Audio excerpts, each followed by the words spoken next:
There are key indicators inside of the marketplace, things like employment levels, population growth, days on market, discount rate on market.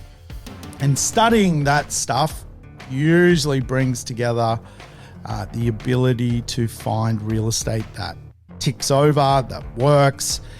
Studying historical data also can give you some ideas around how confident you are in investing in a place.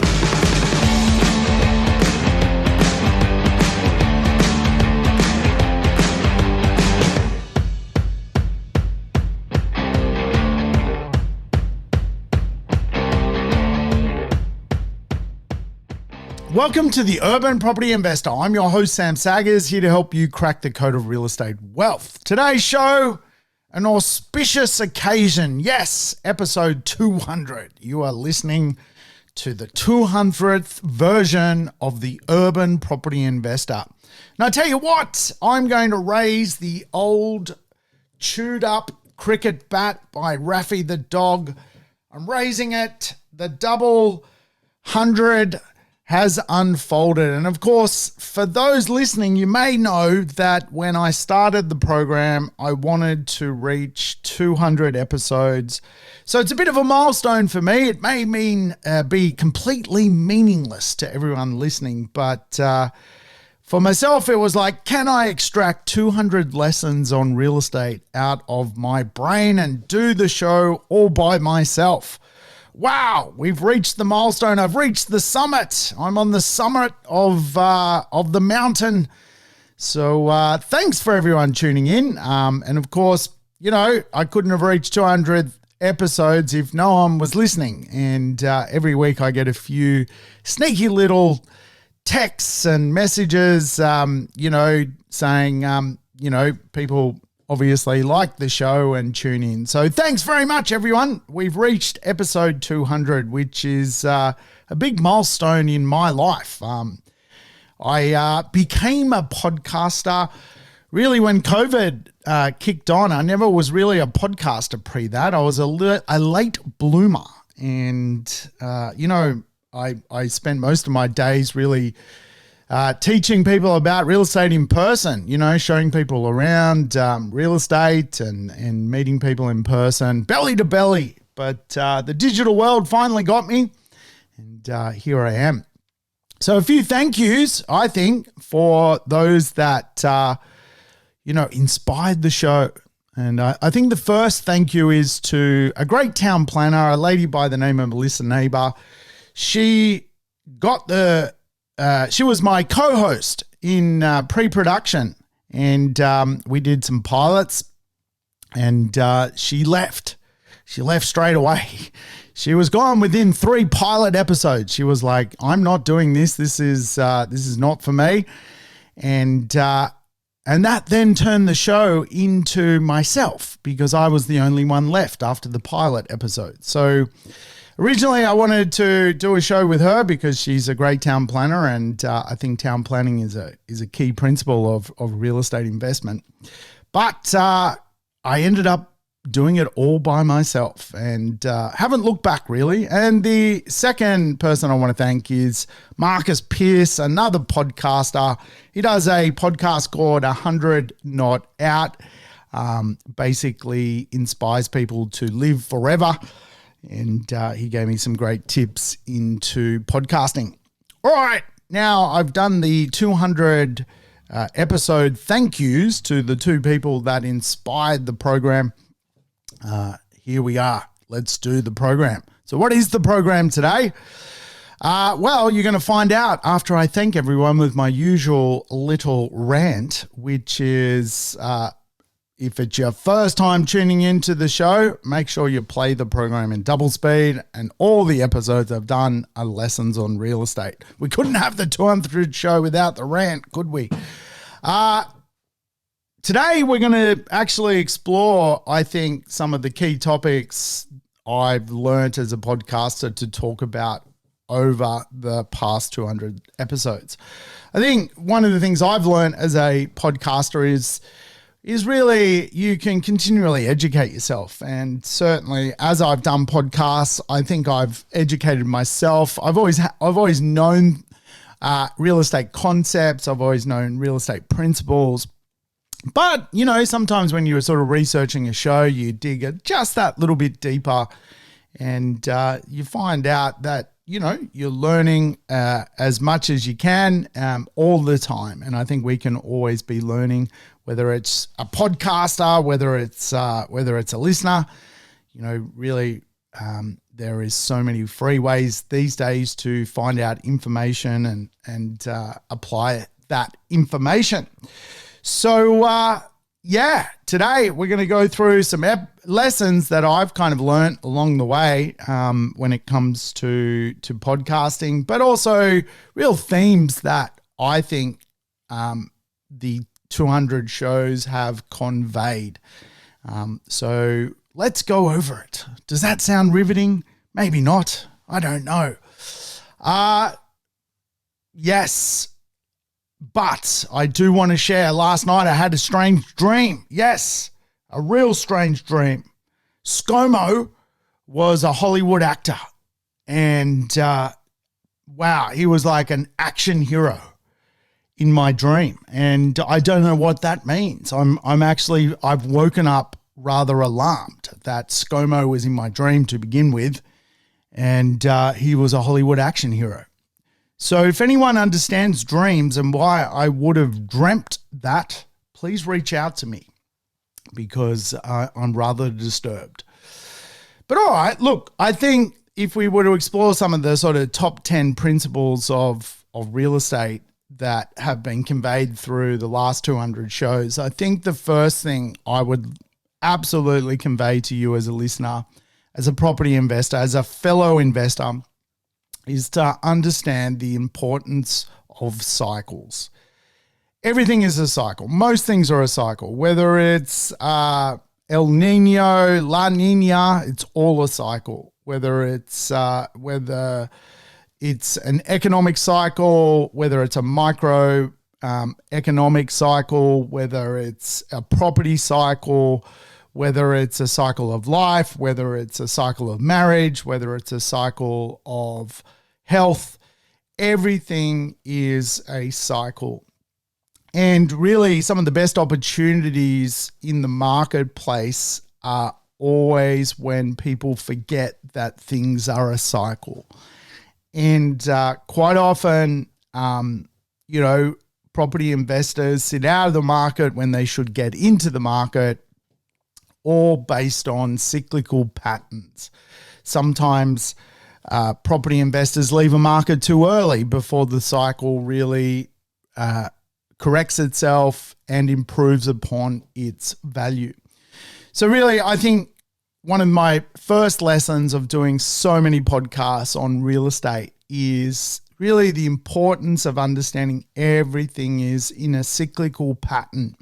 And really, your job as a property investor is to unpack that. Where in the cycle are we? Are we too early? Are we too late? Are we being basically overcautious? Are we holding ourselves back from a property deal when we could easily jump on a cycle today and ride that little cycle to property success? And I think really from a real estate playbook, we are actually still today in a very, very hot marketplace. And really from a cycle point of view, there is still years right now where the real estate market will do well based on current fundamentals of supply and demand. And so I think for a lot of people who perhaps missed the cycle through the COVID period, there is a second cycle still unfolding at the moment. Everything is cyclical. So don't despair if you're late to the party, because you would be early to the party in this next little phase of the cycle. And again, understanding the importance of that will build wealth. And so the best investment opportunities really arise when others forget this rule, which is everything's a cycle. And again, I've been early in markets before when no one else is involved in those marketplaces, and have bought the best locations, the best streets, the best properties, all because people don't appreciate that the first real rule is there is a cycle. There is a cycle. Play the cycle. Understand the cycle. The second thing that I've learned being a double-ton podcaster to convey is understand the impact of you. I think it's without question the big one. A lot of people have personal behaviors, personal biases, and all humans have voids they want to fill up. And quite often, I think those voids are really sometimes deeper than what people actually convey at a surface level. And quite often voids in your life can often create really impacts and ripples in other parts of your life. And so humans are complex creatures, and of course, I think the main instrument of investing is understanding yourself, understanding how you invest, understanding your syndromes, if you like, as a human being, what you're capable of, what you're not capable of, and of course, making sure that you're not showcasing just human traits, which is to have biases. And quite often biases are things in real estate such as herd behavior, following other investors into speculative things, which can obviously lead to market inefficiencies and bubbles and things like that. So quite often there are a lot of fads in real estate. So you've just got to, again, make sure that you're following the fundamentals, which I've taught a lot on this show. Fundamentals and really human voids need to marry up. And I've tried to convey that a lot through my Medi podcasts in this show. And I think it's an important part of the puzzle. And I think there are really 4 essentials that make investors successful. And I've tried to convey those as well in the 200 podcasts. Perhaps if you're first time tuning in, you don't have to actually go back and listen to 200 podcasts, though I know one chap is making his way through all 200 episodes. So all power to you. But I think the first essential is education. Education in yourself, education on the asset class of real estate, education on economic principles, education into finance. All of that is paramount to be a property investor. However, obviously, education only takes you so far. You can read every book, attend every event, go to every seminar, listen to every podcast on property. But at the end of the day, to be a property investor, you have to buy some real estate. That's really what investment is. It's the exchange of money into an asset.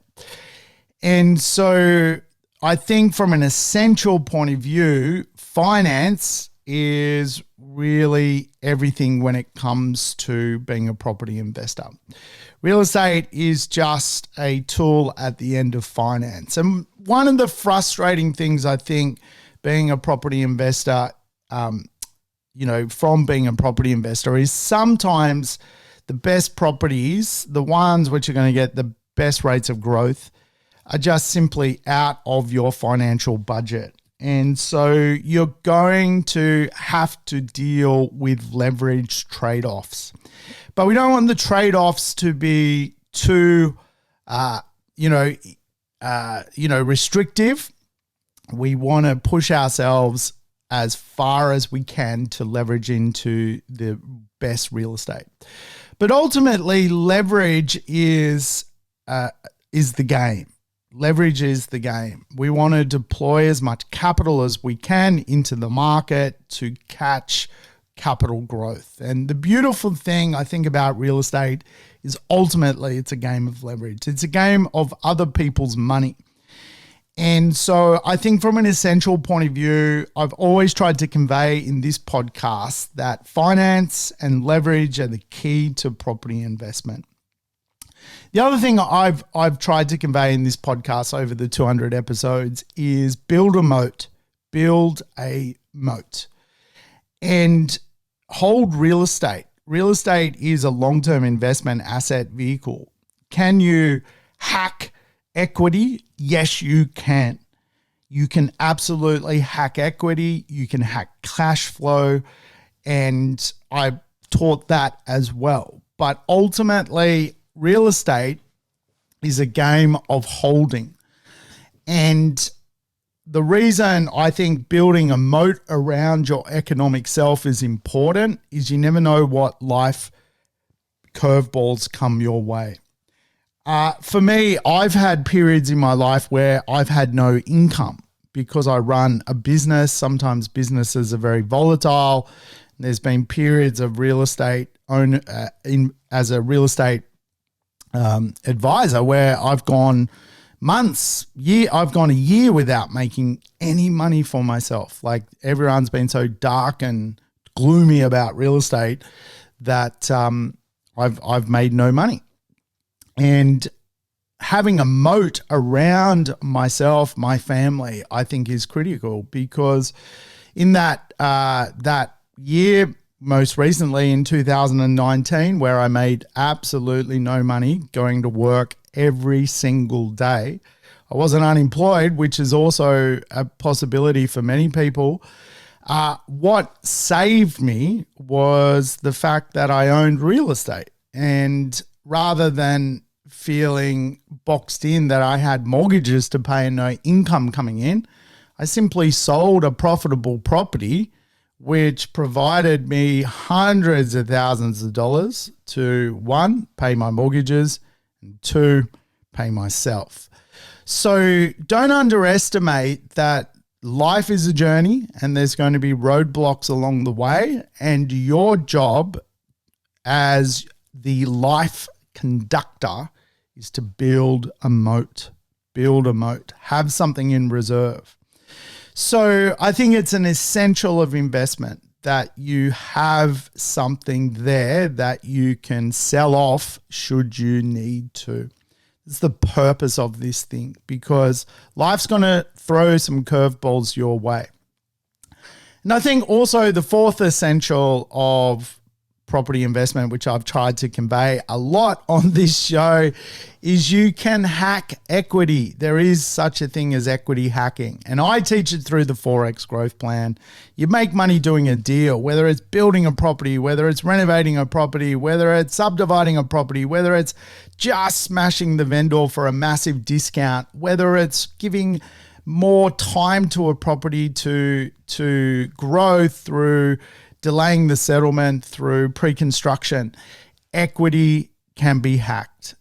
And of course, I teach the 4X growth plan, which you guys have heard 10,000 times, well, certainly 200 times on this show. I don't think a show's gone by without me mentioning the 4X growth plan. Location hacking. You can hack a location. You can hack a market cycle. Absolutely. You can hack into that. You can also hack some differentiators which make real estate stand out. You can do it. You can do it. And that's really my role in this world, is to hack equity. And I love it. I love it. I'm actually settling a property, would you believe, today as I air this show. And I hacked equity out of that property. I've hacked effectively 350 grand of equity out of that property. Does that make me feel good? Yes, it does. Because what does that equity hacking do? It builds a moat. If I couldn't make $1 tomorrow, could I sell that real estate and capital get that gain of 350? Well, I'd have to pay some tax, but ultimately, yes. Yes, I could. And could I use that money to run my life for a year and a half, 2 years? Yes, I could. Would my life diminish much? Not really. I mean, I think at the end of the day in Australia, we're all pretty blessed no matter what class, of wealth we currently have. It's a beautiful place. So, I'm pretty content walking around barefooted, having a milkshake and eating some hot chips. Don't underestimate the fact you can build a moat. And the other thing I've tried to convey is you can hack cash flow. Cash flow can be hacked. You can find areas where there's going to be better rate of growth on your rents improving. You can do short stay arrangements, Airbnb. You can put furniture in properties to hack the cash flow. You can follow demographic trends where double income, high income earners are going to live. You can follow the hotelification of real estate and get cash flow. And so I've got 13 cash flow principles which I hack, and cash flow hacking is a real thing. I've tried to convey it on these podcasts, and I hope it's getting through, which is what today's show's really about. I guess the next thing, which I've always tried to convey on this show anyway, is know the role of markets as well as cycles. Cycles are just, everything's in a cycle, but ultimately there are markets within a cycle. And so obviously a cycle refers to a pattern up, down, sideways of a market over time. However, markets are effectively the overall condition of which buyers and sellers participate in trade. And so that is things like supply and demand, that is things like localized factors. All of that are really marketplaces. And I've always been taught to understand the marketplace. My father was a marketer and not, I guess, what you would refer to as a marketer today, which is maybe someone who works in marketing. But my dad worked at Paddy's Markets. Paddy's Markets is a basically produce market, and if you want a pair of fake Nikes, you go down to Paddy's Markets, which is a marketplace in Sydney. He's very, very famous actually as a market man, because at one point the state government wanted to get rid of Paddy's Markets, which is a bit of an icon in Sydney as our CBD marketplace. And my dad stood up to the government. He actually got a QC to fight the government on behalf of all the other market people back in must have been the late 80s, early 90s.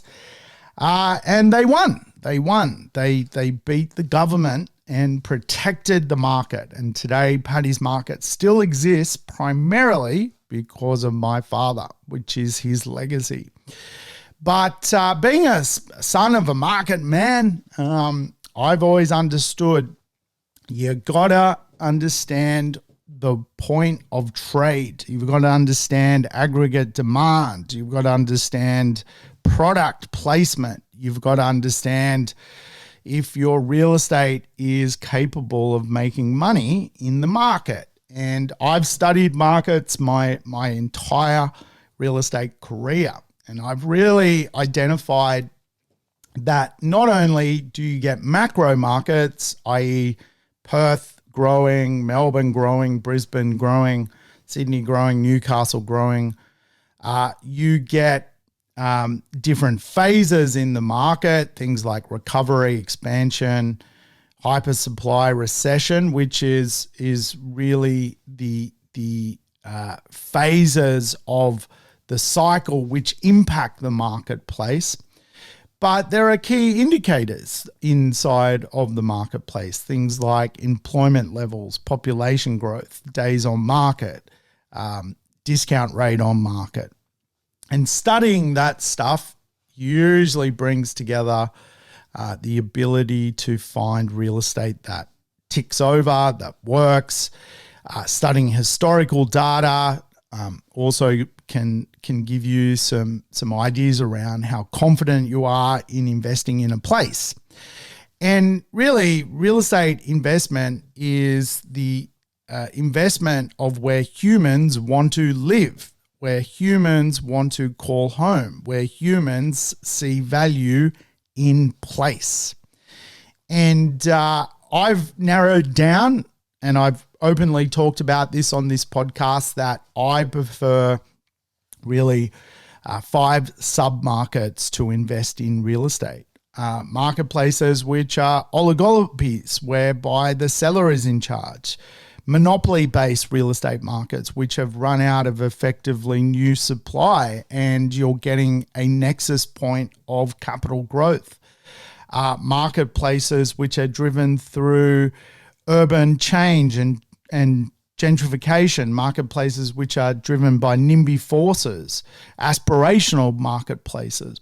So I, without question, think to be a great property investor, you've got to learn the market. You've got to learn what the local market has to offer, and apply it to your investment real estate playbook.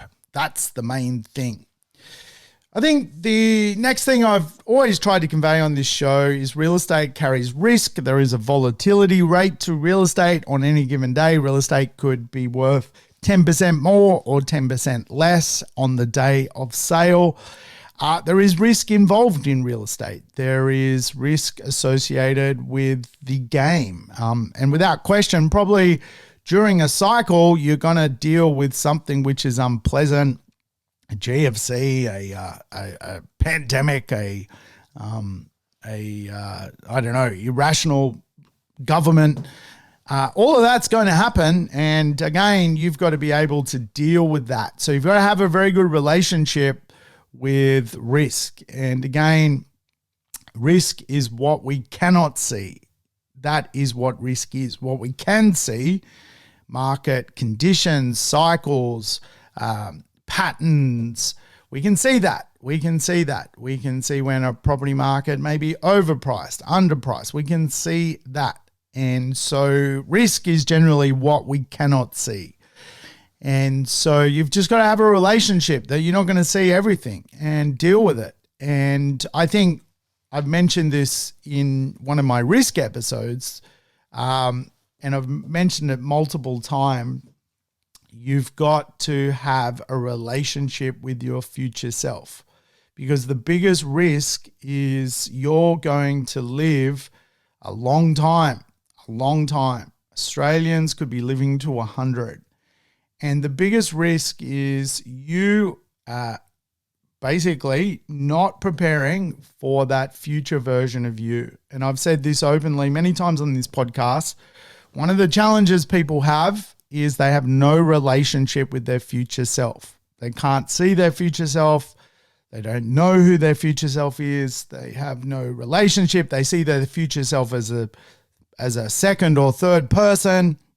And again, be kind to your future self. That's the point of being an investor, taking today's money and investing in the future, being yourself tomorrow. So you've got to have a relationship with your future self. Even though it's difficult to comprehend, it's almost difficult to envisage, it's difficult to have a vision of your future self.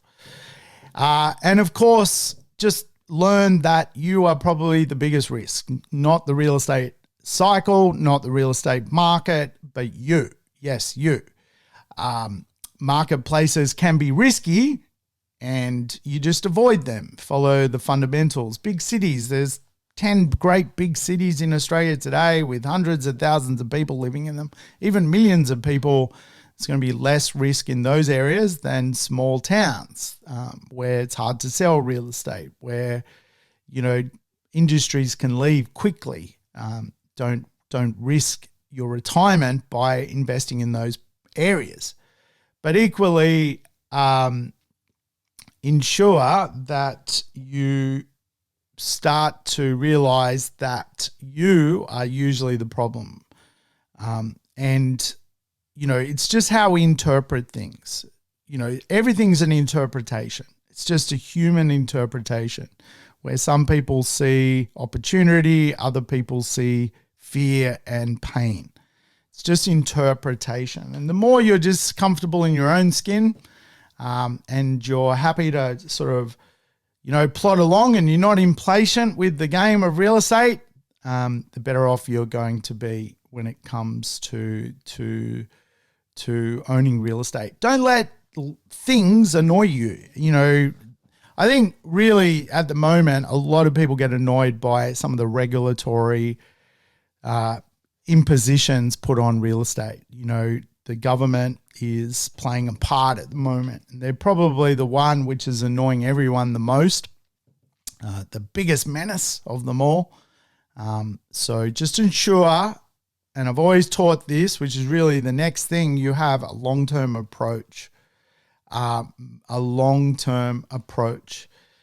to real estate investment. That includes having adequate, levels of reserves, building a moat that you can cut a limb off if you have to, and also making sure you understand the logic of cash flow, which is really going to hold the real estate for you for a long period of time.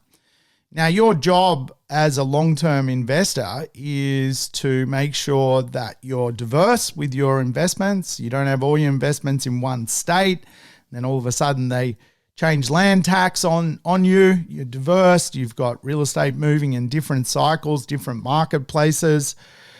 You have the ability that you're always at a long-term level, periodically rebalancing your portfolio. You're pulling equity out to have equity in offsets. You are rebalancing your cash flow through, refinancing loans, getting a better interest rate. I mean, today banks offer better interest rates to new customers than standing customers.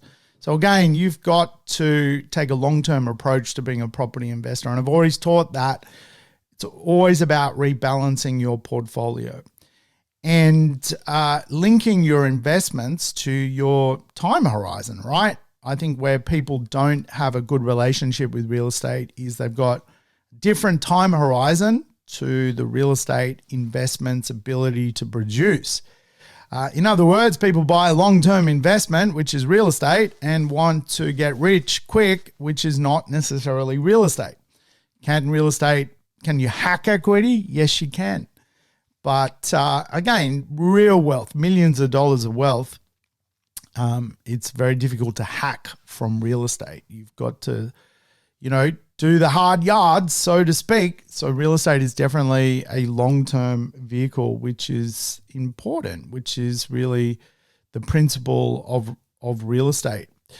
And again, cash flow is important. So you've got to do things like PAYG variations during your long-term approach to real estate. Yields suck really. So you've got to top up yields by using depreciation, grab that cash flow, and you'll have a much more long-term, enjoyment of real estate. You'll hold it. And you've also got to hack cash flow, which means that your negative cash flow property enters a neutral or even positive cash flow point within 5-6 years of your ownership. Your job is to hack cash flow. And fortunately today, look, rents are still going up. So there is an ability to hack the cycle of cash flow changing. But again, I'm a big believer in getting my real estate to a neutral positive cash flow point, then just leaving it alone. Then I don't have to top it up with my personal income. The rent and the tax man are paying for the asset. I've always tried to teach that on this show. It's been a principle of mine when it comes to the Urban Property Investor podcast series. And I think probably the next thing I think I've tried to convey over the years is accept that you do not know your own future. That's the reality of it. You could be living, as I said previously, for 100 years. You could. And you have to create a level of financial wellness to link to your 100-year journey. Financial independence has to be part of that 100-year journey. You do not want to get to your late 50s and not have this sorted out. I would say it's going to be very tough. The older you grow, the tougher it gets. And though elderly people are often wise, elderly people are often broke. Wise, broke people. Listen to them because they do not want the same for you. Financial wellness has to be part of your holistic approach to life. You know, obviously, good food, good movement, good friends, good spirit. It's all part of the process, but equally, as is financial wellness. You need to know your emotional well-being. You need to know what you're capable of. You need to put effort into your financial wellness. You can't play the game of real estate without putting effort in. It's not going to work. The more effort you put into real estate, the more it works for you. And of course, as we know, real estate kind of has three phases, right? So you've got your acquisition phase, buying real estate. You've got your consolidation phase, basically paying down debt and turning your real estate into positive cash flow. The third phase is really the phase which is going to take you from age 60 to age 100. This is your legacy phase, the legacy of the work you put in, what you basically have from your investments. And I wouldn't underestimate that a lot of Australians, because Australians live healthy and we are living longer, will need money for 40 years. And the problem for a lot of Australians is they don't have money for 40 years and it stresses them. Imagine being an 80-year-old with less money than you need. You're going to get stressed and it will ultimately be a cause of why people pass away. And so if you look at some of the wealthiest places on earth, people live a long time. Have a look at the age of people who live in Monaco. Monaco people are very, very wealthy, very wealthy. They do not have stress about money and they live into their 90s. I know we talk about the blue zones. I've talked about this on this podcast, that today wellness is a big principle of real estate. Wellness is a big principle of where people want to live, the places they want to buy. And of course, you can hack that. You can make money out of that. And I'm a big believer in finding real estate where there are lifestyle benefits because I know people want that. They are hacking into that. That's a tip. But ultimately, just you don't know your future. You could be going forever, man. And that's a good thing, but equally you need financial wellness to marry up to that. I think the other thing I've tried to convey with this podcast over time is you got to be a capitalist. You live in a capitalist country. You got to be a capitalist. You can't do this if you like, you can't create financial wellness from not deploying capital into the market and ultimately being a capitalist. The biggest problem in Australia today is people would love to be capitalists, but they don't have enough capital to be capitalists. So they end up becoming very socialist in their thought process and really looking for government to look after them. And again, there's really no successful version of effectively, government just looking after everyone. I don't know a country where that works well. You've got to be a capitalist if you are going to be a property investor. And you've got to deploy money. You've got to lessen the burden on the system. And again, I've been open about this on this podcast. That is your job. And really the challenge for people is we're almost institutionalized to be too comfortable. And as the great property investor Tabitha Bright says, comfort equals dying dreams. Don't be comfortable. Be uncomfortable. Be uncomfortable with it all, because being uncomfortable makes you find voids in your life and makes you solve those voids. The government does not want you ultimately to leave the workforce wealthy. They don't, because they want you to work for longer. They want people to work until they basically die. And it lessens the burden on the system if people don't take the pension and they just work forever. But again, that pension doesn't look very good. So I think you should be a capitalist. I do. And I've experimented being a socialist. I've mentioned this on the podcast. You know, I lived in a socialist place, Sweden, for a period of my life, trying it. And, you know, at the end of the day, you know, the government controls the process over there, and it's very, very strict. Now, probably the Scandinavian countries, you know, have a, you know, reasonable form of socialism, but ultimately the rest of the world just have failed to do it. You know, if you want to make a mark on this world, you need money. If you want to change the climate, you need money. If you want to invent something, you need money. If you want to help, you know, I don't know, orphans, you're going to need money. You can't do it on hot air and sunshine. And that's the reality. If you want to change the world, you know, putting some money in your back pocket absolutely helps. And, you know, let's face it, society is kind of breaking down. You know, there's so many sort of challenges out there, isn't there? There's far out, man. Like if there's, you know, you see some of the horrible things that have unfolded of recent times, you know, and you really do see, you know, things like the Bondi stabbings, that society is breaking down. It's a fact. It's a fact that today, you know, things like that can happen.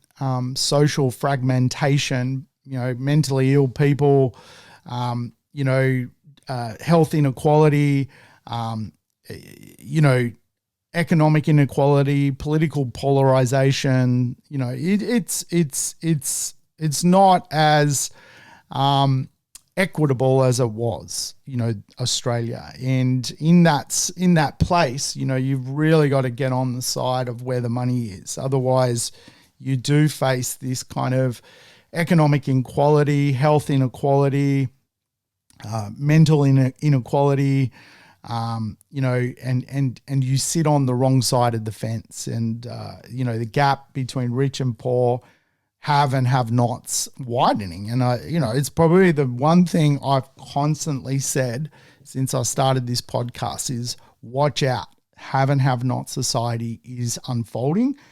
And, you know, you got to be on the right side. You got to be a have, because have nots would not be fun. And it's not fun for them. You can see them on the news. The rent's gone up, you know, talking about injustice. My rent's gone up. It's injustice. You know, like my health situation is horrible. It's injustice. My mental state of mind is horrible. It's injustice. Like, you know, and this is the, you know, obviously politicians feed into all of that. And then you get this kind of political polarization effect unfolding. I think the other thing I've tried to convey on this podcast is real estate is ultimately understood through aggregate demand. What do people want? Does the populace want real estate? And if the populace wants real estate, then really there's no standing in its way. Real estate has always been driven off really aggregate demand, what people want, where people want to live, and what type of properties people want to live in. And structural change occurs as part of aggregate demand. You know, in the 1970s, there was one income households, which became two income households. Structural shift, real estate doubled in value. We had the deregulation of banking. Structural shift, all of a sudden you could borrow 95% of a property's value, not 70%. Structural shift to money created aggregate demand. Aggregate demand created growth in real estate. We had the early 2000s. We had structural shift in wage growth. You know, everyone's wages boomed off the back of mining boom one, created more ability for people to have more money in the back pocket. That increased aggregate demand on real estate, created a doubling effect of real estate. You know, same through COVID. You saw people ability to borrow money on low rates, created high levels of leverage, created more aggregate demand, which fueled the real estate economy. And I think that one of the biggest mistakes property investors make is they live in their own world and they don't live in the aggregate demand world. What do people want? And are they out shopping? You may think it's a dumb thing to do, but if the aggregate, the more people don't think it's a dumb thing to do, then you get runaway property values. And I think I've met so many people who've talked to me over the years about, well, I think real estate's, overpriced, or I think, it's going to crash, or I think it's, can't possibly go up further, or I'm waiting for the big crash to come before I buy. And then all that happens is the rest of society believes completely the opposite and does the opposite and pushes the envelope and creates a have, while the have not is sitting on the fence, pondering their navel. But, obviously there is an important part of the puzzle which I try and teach on this population growth, economic trends, demographic trends, determining what people want, where they want to go, what they want to buy, and, analyzing that demand factor. Demand is really probably the most important principle of real estate. I know as soon as you say demand, people ask about supply, but in my viewpoint, you can have a lot of supply of real estate and still demand for a scarce amount of property. And really it's where the demand is being fueled, which is the most important principle. And I think, probably the final thing which I would like to discuss today, which I hopefully have discussed on podcasts in the past, is you got to have a plan and a model, and start with the end game in mind. That's really the rule here.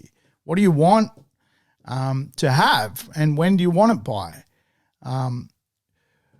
With who do you want it with? Where are you going to be later in life? And that is financial freedom. And I think you've got to start with the end game in mind. What do you want? Where do you want to go? What do you want to have? What do you want your life to look like? What does the day of retirement look like? What do you have a drink in your hand? Do you have are you cutting a ribbon? Are you sailing away on a world cruise? What does it look like? Start with the end game. And if the end game looks like you need $300,000 a year in retirement, well, that's a mathematical equation. And goals are just maths, something which I've tried to highlight as much as possible. It's a mathematical equation. And if you want that maths in your life so that your end game looks solid, you've got to do something about it. And I've tried to explain, you've got to have a plan.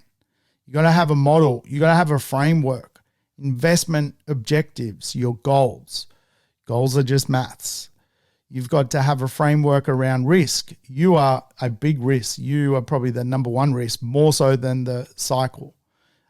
You've got to have a time management plan. You've got to have an action plan, an inaction plan, a risk plan. You've got to have a strategy framework to be a successful investor. I have 3 main strategy frameworks which I teach people: Forex growth plan, 5 cities plan, diversification, and value investing. The value alignment of how to invest. I teach asset allocation, safety, middle ground, and aspirational. What that means, how to put an asset together which basically is safe, has good cash flow, but also can aspire to capital growth. And again, that's just having a plan. And again, you've got to be able to, in your plan, understand cycles and markets, trends, supply and demand, growth, reversion, upward trends on the cycle. And again, you've got to understand asset investment, why certain assets make sense, different typologies, why only a certain section of the apartment market makes sense, and why a certain section of the housing market makes sense, and why a certain section of the townhousing market makes sense. Asset investment.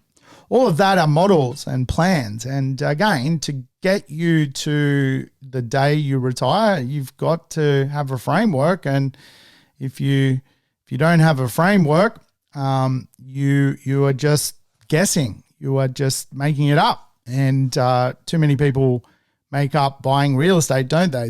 They just go to an open home on the weekend and hope what they're buying works, and they work off gut feel, and that's about it. And I haven't seen evidence that ultimately works out. Real estate can be kind as an investment asset class, but yeah, guesswork, I don't think it's the way to go. All right, folks. Thanks for tuning in to the 200th episode of The Urban Property Investor. I'm going to raise the dog-eaten bat one more time for my, YouTube watchers. The 6 people on YouTube, you get to see the Raffy-eaten bat. But hey, if you've enjoyed the 200 episodes, do me a favor. Basically subscribe to the program if you can, because that helps other people find it. And of course, I think a little sneaky review wouldn't be astray, would it? Anyway, that's me groveling for reviews. All right, folks, I'll catch you on the next episode as we go to episode 201. Thanks for tuning in to the Urban Property Investor. To never miss an episode, make sure you subscribe to the podcast on your favorite app or on YouTube. And I would love it if you could give the show a rating and share it with your friends and family. In between episodes, you can always keep in touch with me by connecting on social media over Facebook, Instagram, or LinkedIn. Until we meet again on the next episode of the Urban Property Investor, take care and bye for now.